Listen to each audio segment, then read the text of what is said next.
During the visit, the two leaders will discuss closer cooperation in economic, defense, and security matters of common interest. As you are all aware, the President's official visit also aims to address the U.S. tariff proposed to be levied on Philippine exports. Kooperasyon ng Pilipinas at Estados Unidos sa larangang pang-ekonomiya at defense at security. Ito ang tatalakayin ni Pangulong Ferdinand Marcos Jr. at United States President Donald Trump sa kanilang pagpupulong sa July 22.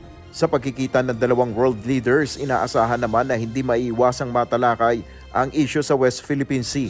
Ayon sa Department of Foreign Affairs o DFA, si Pangulong Marcos ang kauna-unahang leader ng ASEAN na inimbitahan ni President Trump na bumisita sa Washington, D.C.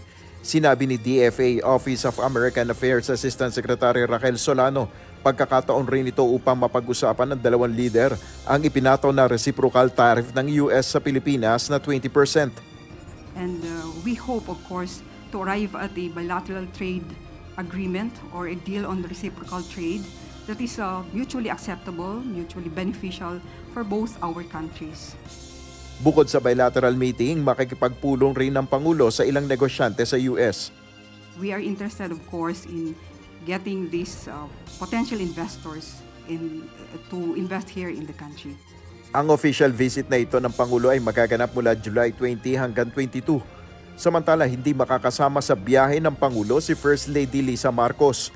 Paliwanag ng Malacanang, mayroon namang working visit ang First Lady sa Riyadh, Kingdom of Saudi Arabia mula pa noong July 17 hanggang 20. Dito bibisitahin niya ang OFW at OWA Serbisyo Caravan, one-stop shop ng gobyerno ng Pilipinas, at pupuntahan rin ni FL Marcos ang shelter ng mga distressed Filipino. The trip originally proposed and scheduled in the first week of July will highlight the steadfast commitment of the Marcos administration to the welfare of OFWs and their families. She will be back on July 21st. Nel Maribuhok, UNTV News and Rescue. Diyos ang aming sandigan, serbisyo publiko ang aming pinahalagahan.